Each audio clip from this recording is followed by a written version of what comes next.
¿Qué tal, compañeros? En esta ocasión vamos a ver una serie de temas en específico sobre el tercer capítulo de la cabeza, libro Anatomía Clínica segunda edición. Empezamos con la médula oblongada. Esta se encuentra entre la médula espinal y el puente. Tiene forma de pirámide con base en el surco bulbopontino.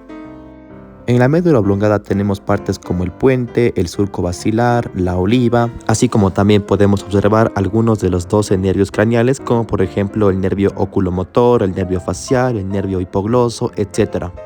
Dentro de la configuración interna de la médula oblongada tenemos la sustancia blanca, que se divide en tractos piramidales, que contienen un 80% de las fibras que cruzan la decusación piramidal y el 20% descienden sin cruzar. Tenemos otros tractos como el tracto tectoespinal, que conduce información propiosensitiva, o el tracto solitario, que es responsable de las respuestas sensoriales viscerales. También tenemos los núcleos motores de los nervios craneales onceavo y doceavo, que regulan funciones motoras voluntarias y reflejos. También tenemos el núcleo del cordón posterior, que es encargado de procesar información sensitiva. La médula oblongada se divide en porción inferior, donde tenemos el núcleo grácil, el núcleo cuneiforme y el núcleo espinal del nervio trigémino. También tenemos la porción media de la oliva inferior, que comprende el núcleo olivar principal, núcleo olivar accesorio y medial, y por supuesto el núcleo del nervio hipogloso. Por último tenemos la porción superior de la médula oblongada, donde encontramos núcleos del tracto solitario, núcleos vestibulares o los núcleos cocleares. Vamos a hablar sobre el puente. El puente es una estructura del encéfalo que conecta el mesencéfalo con la médula oblongada. Es esencial para transmitir señales entre regiones cerebrales y regular funciones motoras y sensoriales. Este además posee una configuración externa en la cual tiene una cara anterior y una posterior. Su cara anterior presenta el surco basilar y el surco bulbopontino. Aquí se originan los nervios craneales como el abducens, el facial y el vestíbulo coclear. Además, los pedúnculos cerebelosos medios lo conectan al cerebelo. Y su cara posterior forma parte del piso del cuarto ventrículo y está cubierta por el cerebelo. También posee una configuración interna, que esta tiene la porción basilar anterior y el techo del puente, que es su parte posterior. Además, la sustancia gris incluye núcleos responsables del control motor, sensorial, audición y equilibrio. Este posee el nervio trigémino, que controla la masticación y la sensibilidad facial, el nervio facial, que regula los músculos faciales, los núcleos cocleares y vestibulares, que participan en la audición y el equilibrio, y los núcleos de la formación reticular, que regulan funciones autónomas como la respiración y el sueño. Continuando tenemos el mesencéfalo. El mesencéfalo es la porción superior ya denominada del tronco cerebral. En su límite superior corresponde a la lámina tectal y en su límite inferior corresponde al borde superior del puente. En esta podemos encontrar una configuración externa en la que podemos observar pedúnculos cerebrales como derecho e izquierdo, una fosa interpeduncular y sustancia gris, como también el surco del oculomotor. En su configuración interna podemos observar varias estructuras, que primero comenzamos con los pedúnculos cerebrales, que se puede observar en su porción anterior del mesencéfalo.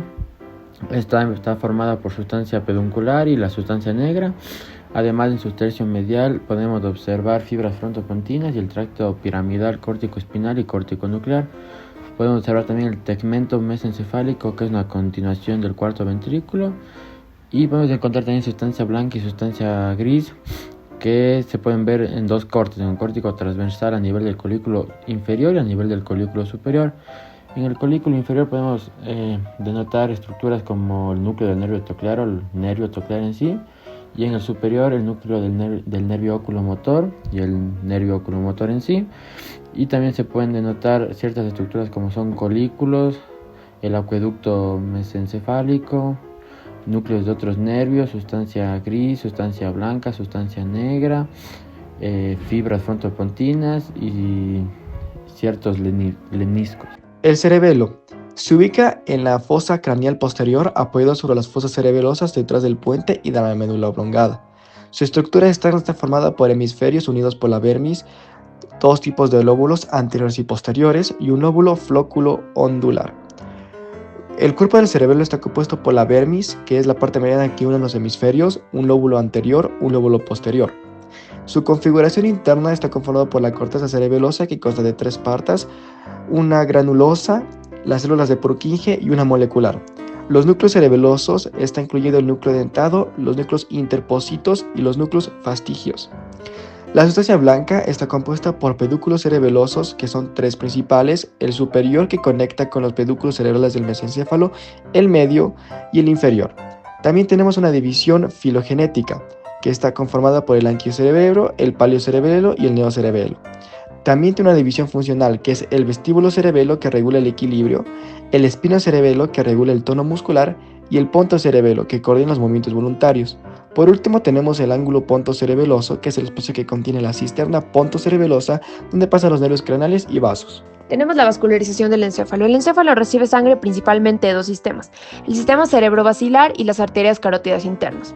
Tenemos el drenaje venoso, que es realizado a través de los senos venosos de la dura madre y las venas cerebrales profundas y superficiales. Primero tenemos la arteria vertebral, que se origina de la arteria subclavia. Tenemos las ramas de esta misma arteria, que son las meningias, la arteria cerebelosa, arterias espinales anteriores y la arteria basilar. Tenemos también la cerebelosa anterior inferior. Tenemos las arterias pontinas, las arterias mesencefálicas, la cerebelosa superior. Y en las arterias cerebrales posteriores tenemos la precomunicante y la postcomunicante. Tenemos el sistema de la arteria carótida interna. Esta se bifurca de la arteria carótida común. Tiene la porción cervical, cavernosa y cerebral. Tenemos las ramas colaterales, que son la oftálmica, la comunicante posterior, la coroidea anterior, la eluncus, las ramas del clivus y una rama meningia. Tenemos aquí las ramas principales de este sistema de la arteria carótida interna, que es la arteria oftálmica, la arteria hipofisiaria superior, la arteria comunicante posterior, la arteria coroidea anterior y la arteria cerebral anterior. Tenemos la arteria cerebral media, que básicamente está en la más grande, tiene su porción esfenoidal e insular.